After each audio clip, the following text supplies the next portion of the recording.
एक टॉफ़ी। तो बताओ 3 टॉफ़ी कितने की। यहाँ पे मेरा 1% किसके बराबर आएगा। तो आप परसेंट वाला वो नहीं करना डिवाइड करके, वो नहीं मेरे को चाहिए। हम क्या अस्सलाम वालेकुम। जैसा कि आपको पता है बिज़ी था मैं, तो अब मैं स्टार्ट करता हूँ। तो देखिए, इक्वेशन सॉल्व करना हम सीखेंगे। इक्वेशन जैसे लिखा होगा x + 2 = 3। तो आपको क्या याद रखना है, ये आपको x की वैल्यू निकालनी है। यानी कि मैं 2 में क्या ऐड करूँ 3, तो आप बोलोगे इसमें 1 ऐड करूँगा तो 1 + 2 3 होता है। बट ये आएगा कैसे, तो आपने क्या करना है, जो भी नंबर यहाँ पे होगा उनको 1 बाई 1 करके राइट साइड भेजना है। तो x को मैं 3 यहीं पे रहेगा, = यहीं रहेगा, x यहाँ रहेगा। आपको पहले सेम सीट में लिखना है ये। तो ये 2 भेजा, तो 2 मैंने यहाँ पे भेज दिया। लेकिन बीच में क्या आएगा, बीच पे क्या आएगा वो डिपेंड करेगा यहाँ पे क्या है। अगर यहाँ पे प्लस होगा तो यहाँ माइनस आएगा। मतलब इस 2 के साथ क्या है, 2 के साथ यहाँ प्लस था तो 2 के साथ यहाँ पे माइनस आएगा। ओके, तो यानी कि 3 में से 2 बाकी 1, तो x = आ गया 1। तो आपने देख लिया कि 1 + 2 3 होता है, तो यहाँ पे 1 डाल दिया हमने तो x की वैल्यू निकल गई। अगर वैसे ही मुझे दिया होगा y + 3 - 5 = 4, तो मुझे y की वैल्यू निकालनी। तो y मेरा यहीं रहेगा, ये = है, ये यहीं रहेगा, 4 यहाँ रहेगा, ये 1 बाई 1 करके यहाँ से जाएंगे। तो ये क्या था -5, ये वहाँ जाएगा 5, और ये +3 था, ये भी वहाँ जाएगा 3। तो ये -5 था तो इसके साथ यहाँ पे प्लस आएगा, और यहाँ +3 था तो यहाँ पे -3 आएगा। तो y = हो जाएगा, अब ये दोनों के साथ प्लस है क्योंकि जिसके साथ कुछ नहीं उसके साथ प्लस, तो 5 4 9, 9 में 3 बाकी 6। तब आपको क्या याद रखना मोटा मोटी, अगर प्लस वाला जो होगा वो यहाँ जाके माइनस में हो जाएगा, और माइनस वाला होगा वो यहाँ जाके प्लस में होगा। सेम यहाँ से इधर आने में भी है कि माइनस का होगा प्लस होगा, और प्लस का है तो माइनस हो जाएगा। कैसे, मान लो कभी कभी क्वेश्चन ऐसे बन जाती है 2 = x + 4। तो यहाँ पे अगर आपको x निकालना है, x को यहाँ मत भेजो, x को यहीं रखो, = यहाँ रहेगा, 2 यहाँ रहेगा। अब ये +4 था, ये यहाँ पे जाके हो जाएगा -4। तो यहाँ बीच में क्या आएगा, 2 तो यहीं था ना ऑलरेडी, और आपको पता है 2 के साथ तो प्लस था, तो वो प्लस यहीं रहेगा। तो सिर्फ जो ये +4 है, यही हमने क्या किया, दूसरी साइड भेजा और क्या बनाया इसका -4। अब आपको पता है 2 में से 4 में से 2 निकाले हैं तो 2 आएगा, बड़ी के साथ माइनस तो माइनस आ जाएगा। तो ये आ गई x की वैल्यू। ये आपको निकालना बहुत ज़रूरी है। और अब देखो, अगर कभी बहुत से वेरिएबल आ गए, मान लो x y आ गया, +z आ गया, और यहाँ पे 2 + 3 आ गया, तो तब आपको क्या करना है, सबसे पहले राइट वाले को सॉल्व करो। 3 और 2 5 होते हैं, ये z ऐसे ही रहने दो, प्लस x y रहने दो। मान लो मैं निकालना चाहता हूँ z की वैल्यू, तो z यहीं रहेगा, = 5। तो ये x y यहाँ पे ये पूरा जो है, ये पूरा नंबर ये यहाँ पे प्लस हो रहा है, तो ये उठा के यहाँ पे आ जाएगा -xy। तो ये आ गई z की वैल्यू। ये क्या कब हो गया, जब प्लस वाले हों, एक ही टर्म हो प्लस वाली, और वो जहाँ के माइनस होगी, माइनस वाली यहाँ पे प्लस होगी। ये तो ईजी है। लेकिन यहाँ पे टफ क्या है, मल्टीप्लाई और डिवाइड वाला, वो बहुत बच्चों को नहीं आता है। मल्टीप्लाई में क्या है कि अगर = के साथ मल्टीप्लाई में है, ये यहाँ जाके डिवाइड हो जाएगा, और अगर यहाँ ये डिवाइड था, यहाँ जाके ये मल्टीप्लाई हो जाएगा, और वाइस वर्सा। कहने का मतलब, अगर मैंने लिखा है 3 × 2 x = मैंने लिखा है 4, तो मुझे x निकालना है। तो यहाँ पे मैंने आपको पहले बताया था, जो ये 2x है, इसका मतलब होता है 2 × x। तो इसका मतलब ये सब के साथ मल्टीप्लाई है, ऐसे 3 × 2 × x = 4। आपको x निकालना है, x के साथ 2 मल्टीप्लाई में है और 3 मल्टीप्लाई में है, तो ये दोनों यहाँ पे जाके डिवाइड होंगे। तो मैं एक एक करके भेजता हूँ। पहले मैं इसको भेजता हूँ, तो ये यहाँ पे आके डिवाइड हो जाएगा। तो नेक्स्ट टाइम मैं भेजता हूँ 4/2, तो 3 यहीं रहेगा, × x।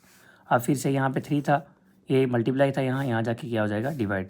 तो x = आ जाएगा, ये काट देता हूँ, 2 2 4, तो 2/3। तो x की वैल्यू क्या आएगी, 2/3।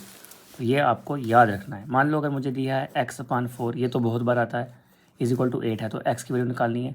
तो ये 4 यहाँ पे क्या है, डिवाइड में, यहाँ जाके क्या होगा, मल्टीप्लाई। तो x आ जाएगा 4 × 8 = 32। बट कभी कभी ऐसा भी आता है, x + 1/2 = 3/5, तब x निकालना है। तो अब आप ये डिवाइड है, वहाँ जाके मल्टीप्लाई, ऐसा नहीं होगा। जो यहाँ पे डिवाइड होता है वो यहाँ पे हर एक टर्म के नीचे डिवाइड होना चाहिए, तब वहाँ जाके उसको मल्टीप्लाई करेंगे। फिलहाल यहाँ पे ये सब पे डिवाइड नहीं है, तो हम ये पूरा उठाना पड़ेगा। इस पूरे को उठा के मैं इस साइड रखूँगा, तो ये आएगा 3/5 - 1/2। अब ये एलसीएम तो आपको लेना आता है, तो ये मैं सॉल्व नहीं करूँगा अब। तो मैं नेक्स्ट देखता हूँ। मान लो मुझे अगर ऐसा दिया हो 2x + 3y + 1/2 = 5/3 - 7/2, और प्लस यहाँ पे दे दिया मैंने y। तो मैं चाहता हूँ मैं y की वैल्यू निकालूँ। तो y यहाँ भी है, y यहाँ भी है, तो जहाँ जहाँ y होगा y और y 3y या 2y कुछ भी ये सब सेम है, मतलब इनको हम ऐड और मल्टीप्लाई ऐड सब्ट्रैक्ट कर सकते हैं। बट अगर एक जगह y हो दूसरी जगह y की पावर 2 हो या y की पावर 3 हो तब ये ऐड नहीं हो सकते ना सब्ट्रैक्ट हो सकते, इनकी सेम पावर होना बहुत ज़रूरी है। तो यहाँ पे मुझे y निकालना है तो मैं चाहता हूँ मैं y को इसी साइड रखूँ, तो ये 3y मैंने यहीं रखा, ये प्लस 3y था तो प्लस 3y यहीं रहा, तो ये प्लस y था तो ये मैंने इधर भेज दिया, तो क्या आ जाएगा -y। उसके बाद इज इक्वल टू यहीं रहने देता हूँ, 5/3 ऐसे रहने दिया, 7/2 ऐसे रहने दिया। अब ये प्लस 1/2 था, यहाँ तो 3y यहीं रखा, ये प्लस 1/2 था, ये यहाँ जाके क्या हो जाएगा -1/2, और ये प्लस 2x था, ये यहाँ जाके क्या हो जाएगा -2x। अब ये एलसीएम आपको लेना आता है, तो 3 में से y में से मैं निकाले तो बचेगा 2y इज इक्वल टू, ये मैं कर देता हूँ आपके लिए सॉल्व, ये आ जाएगा 7 और 1 8/2 4, तो ये आ जाएगा 5/3 माइनस ये हो जाएगा 8/2 माइनस 2x, ठीक है। और ये 2 5 10, इसका एलसीएम आ जाएगा 6, 3 2 6, 2 5 10 माइनस 3 8 24 माइनस ये आ जाएगा 12x, ठीक है। उसके बाद अब मुझे क्या करना था, मुझे y निकालना था, तो आपको पता है इसका मतलब क्या होता है 2 मल्टीप्लाई बाई y, इसका मतलब y यहाँ मल्टीप्लाई था 2 के साथ, तो 2 यहाँ जाके क्या हो जाएगा डिवाइड, तो मैंने डिवाइड कराया नीचे। अब डिवाइड करवाया तो 6 से थोड़ी डिवाइड होगा, ये इसके नीचे डिवाइड होगा, तो अगर लेकिन 2 और 6 एक साथ नहीं लिख सकते हैं हम इसको नंबर को, इसलिए मेरे बीच में मल्टीप्लाई डालना ज़रूरी है। डिवाइड सिर्फ ये ऊपर वाले का होगा, तो ये सब में डिवाइड हो रहा है इस वक्त। आगे सिंपल सॉल्व करने का तरीका आपको मालूम है। अगर आपने ये वीडियो यहाँ तक देख ली है तो अब यहाँ से आगे आपको मिस नहीं करना है, क्योंकि यहाँ से आगे बहुत इंपॉर्टेंट है। वीडियो बड़ी हो जाएगी, लेकिन अगर आपने ये नहीं सीखा तो आपको आगे सब टॉपिक में प्रॉब्लम आएगी, क्योंकि ये सबसे ज़्यादा इंपॉर्टेंट मैं बताने वाला हूँ, जो बहुत से बच्चों को नहीं आता है। हालांकि ये 4th 5th का कंसेप्ट है। देखो, अगर मैं बोलता हूँ 1 रुपये की 4 टॉफ़ी, तो 2 रुपये की कितनी, तो आप क्या बोलोगे 1 की 4 तो 2 की 8, क्योंकि मैंने सोच लिया हाँ 1 की 4 2 की 8 हो गया, आपका हो गया। बट अगर मैं बोलूँगा कि 2 रुपये की 4 टॉफ़ी, ये भी मैं सिर्फ पूछ रहा हूँ, तो बताओ 1 रुपये की कितनी टॉफ़ी, तो शोर मत कर यार बाइक। अच्छा, अगर मैं पूछूंगा 2 रुपये की 4 टॉफ़ी तो 1 की कितनी, आप बोलोगे अगर 2 की 4 आएंगी तो 1 की 2 आएंगी, ये आप माइंड में कर पा रहे हो, लेकिन जैसे ही मैं नंबर बढ़ाऊँगा तो ये आपको नहीं आएगा। तो कहने का मतलब आपको ये सीखना है मैथमेटिकली कैसे आता है। अगर 1 रुपये की 4 टॉफ़ी हैं तो 2 रुपये की कितनी होंगी, वो डिपेंड करेगा यहाँ पे क्या लिखा हुआ है। अगर यहाँ पे 1 लिखा हो, 2 केस हैं, अगर क्या होगा यहाँ पे 1 लिखा होगा, या तो 1 लिखा होगा या तो 1 नहीं लिखा होगा। अगर 1 लिखा होगा तो मुझे अगर उसने पूछे जितने भी रुपए की टॉफ़ी, यानी कि 2 रुपये की टॉफ़ी, तो मैं उस 2 से यहाँ मल्टीप्लाई करूँगा और यहाँ दोनों से मल्टीप्लाई करना है, तो 2 multiply by 1 RS is equal to 2 multiply by 40, तो ये हो जाएगा 2 rupees is equal to 8 toffee. तो क्या केस है कि 1 यहाँ पे है। मान लो मैं देखता हूँ 4 रुपये की टॉफ़ी के साथ 1 है, तो मुझे 3 टॉफ़ी पूछी है, तो मैं मल्टीप्लाई करूँगा दोनों साइड 3 से, तो इधर भी करूँगा, तो यह आ जाएगा 12 RS is equal to 3 toffee, ठीक है। यही केस हो गया, दोनों साइड से बता दिए, इस साइड से भी। क्या केस देखना है आपको, 1 है या नहीं है। अगर है तो ये काम करना है, बट अगर नहीं है तो वो केस थोड़ा टफ है, वो हम देखते हैं यहाँ पे। अगर 1 ना हो तो क्या करना है, मान लो लिखा है 2 रुपये की 4 टॉफ़ी, अब ना तो 1 यहाँ है ना तो यहाँ है। अगर मैं पूछ लूँ 5 टॉफ़ी कितने की, तो भी आप इधर मल्टीप्लाई नहीं कर सकते, क्योंकि यहाँ पे 1 नहीं है। और अगर मैं पूछ लूँ 5 रुपये की कितनी टॉफ़ी है, तो भी आप यहाँ पे मल्टीप्लाई नहीं कर सकते। ऐसे केस में हमें क्या करना है, तो अगर 1 नहीं है तो हम क्या करेंगे, 1 बनाएंगे। क्या करेंगे, 1 बनाएंगे, ये लिख लेना आपको, 1 बनाएंगे। कैसे बनाना है, मान लो मैं चाहता हूँ 5 रुपये की टॉफ़ी निकालना, अगर 5 रुपये बोला है तो मुझे रुपये को 1 बनाना पड़ेगा। अब आपको पता है ये लिखा हुआ है 2 मल्टीप्लाई बाई RX, यानी कि ये लिखा था 2x का मतलब था 2 मल्टीप्लाई बाई x, वैसे ही 2 RX का मतलब है 2 मल्टीप्लाई बाई RX, ये बराबर है 40 के।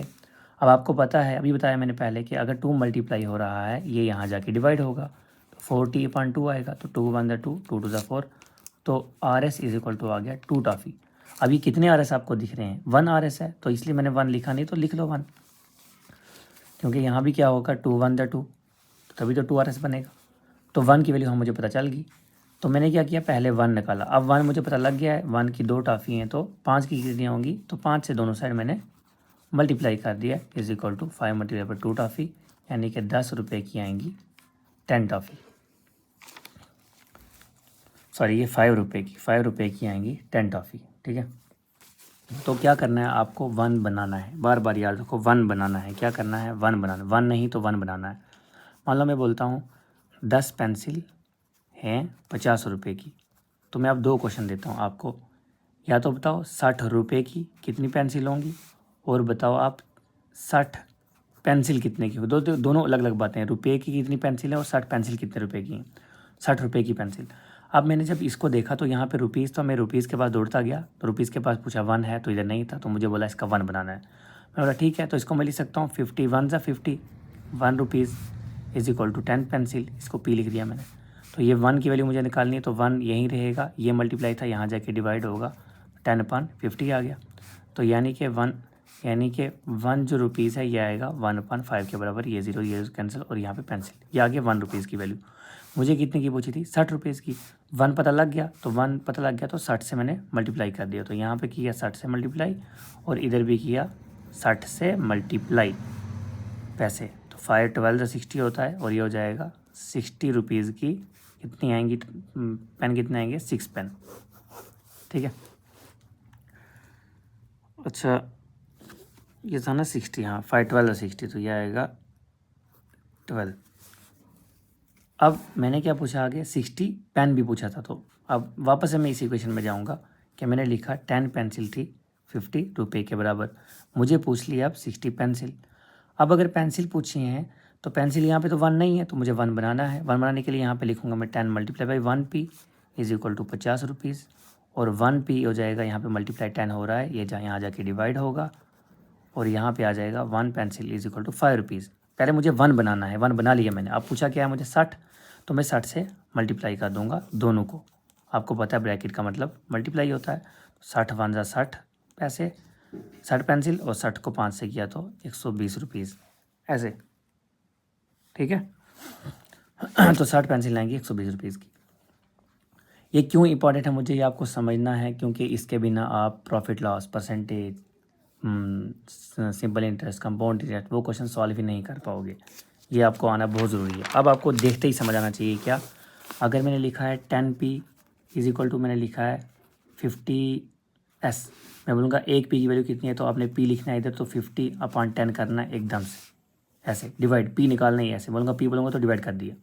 वैसे अगर मैंने लिखा है 2a इज इक्वल टू, लिखा है मैंने 3b, तो मैं बोलूँगा b की वैल्यू बताओ, तो b की वैल्यू आपको लिखनी है 2a/3। क्यों, 3 यहाँ मल्टीप्लाई था, यहाँ लेके डिवाइड, ये डायरेक्ट आपको आना चाहिए। आप इसका यूज़ कहाँ आएगा, मैं अब आपको ऐसे क्वेश्चन करवाऊँगा। मैं बोलूँगा कि अगर 100% है जो ये बराबर है 200 के, तो मैं पूछूंगा 1% किसके बराबर आएगा। तो आप परसेंट वाला वो नहीं करना डिवाइड करके, वो नहीं मेरे को चाहिए।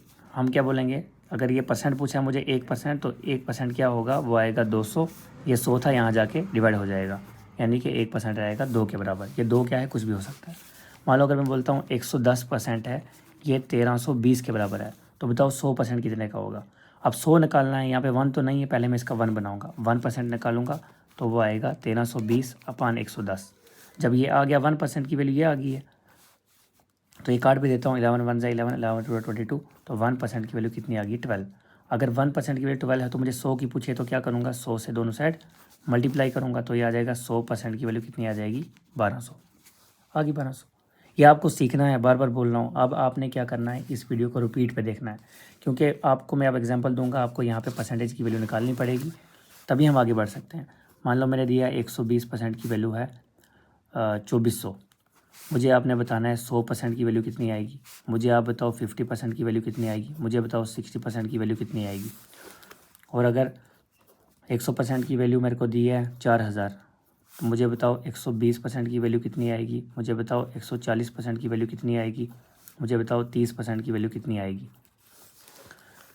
और अगर मान लो मैंने दिया है 150% इज इक्वल टू दिया है 5000, तो मुझे बताओ 30% कितना आएगा। उसके बाद मुझे बताओ 50% कितना आएगा। ये सब आपको निकालना है। क्या करना है, फिर से सुन लो, लास्ट टाइम बता रहा हूँ। स्टेप 1 क्या है, 1 बनाओ, अगर 1 नहीं है तो 1 बनाओ। उसके बाद क्या करना है, स्टेप 2, जो निकालना है उसी से मल्टीप्लाई करो, मगर बोथ साइड, दोनों साइड मल्टीप्लाई करना है, एक साइड नहीं। 1 बनाना है, 1 बनाना है। अब ये लास्ट वीडियो था, इससे ऊपर आपको बेसिक की ज़रूरत नहीं है, और इसमें सब बेसिक में सबसे इम्पोर्टेंट ज़्यादा ये कंसेप्ट था। और कल इंशाल्लाह, आज नेक्स्ट वीडियो में इंशाल्लाह हम जूनियर असिस्टेंट का जो JKSSB में आने वाला है उसके क्वेश्चन शुरू करेंगे। आपको इंटरेस्ट होगा तो आप कमेंट करोगे तभी मैं आगे, अगर एक भी कमेंट आएगा तो मैं आगे पढ़ाऊँगा, नहीं आएगा तो फिर फ़ायदा ही नहीं पढ़ाने का, क्योंकि देखते बहुत बच्चे हैं कमेंट नहीं करते। आप कमेंट नहीं करोगे तो मुझे पता नहीं लगेगा आपको क्या समझ नहीं आई। और जूनियर असिस्टेंट हमें निकालना है, इसी बार निकालना है। आप अपने GS पे ध्यान दो, इंग्लिश पे ध्यान दो, बाकी जो है रीजनिंग और मैथ वो मेरे पे छोड़ दो। और बाद में देखेंगे, जब आपने अच्छा रिस्पांस दे दिया उसके बाद मैं आपको कंप्यूटर भी करवाऊंगा। और मैं खुद भी IT ऑफिसर लगा हूँ अभी नया, आपको मैं पहले भी बता चुका हूँ। तो IT ऑफिसर का मतलब यही था कि मैं कंप्यूटर फील्ड में ही मैंने BTech की है और उसी में ही अब मैंने जॉब ज्वाइन करनी है। तो इसलिए मुझे कंप्यूटर का भी नॉलेज है, तो आपको कंप्यूटर सब्जेक्ट है मैं वो भी पढ़ा सकता हूँ आराम से। और मैथ रीजनिंग पढ़ाएंगे, यहीं से आपके 40 मार्क्स हो जाएंगे। बाकी आप टाइपिंग करो और मुझे टाइपिंग स्पीड का अपडेट देते रहो, क्योंकि मेरे पास एक फ्रेंड आया अभी, उसकी टाइपिंग स्पीड आप मानोगे नहीं, 2 वर्ड थी पर मिनट, 2 वर्ड पर मिनट, क्योंकि उसने कभी लैपटॉप देखा ही नहीं, चलाया नहीं था। वो मेरे पास सिर्फ अभी तक 2 दिन बैठा है और उसकी टाइपिंग स्पीड अब पहुँच गई है 24। बहुत अच्छी स्पीड होती है। अभी वो फ्लक्चुएट कर रहा है 16 से 24 के बीच में, बट फिर भी इंशाल्लाह वो इम्प्रूव करेगा। और उसका फॉर्म मैं भरूँगा 14 तारीख को, जबकि लास्ट डेट जो है वो 16 है। 14 को हम फिल करेंगे।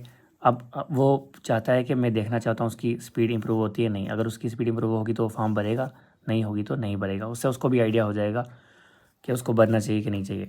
35 पे आपको पहुँचना है, तो इसका मतलब है आपको 40+ की स्पीड निकालनी पड़ेगी।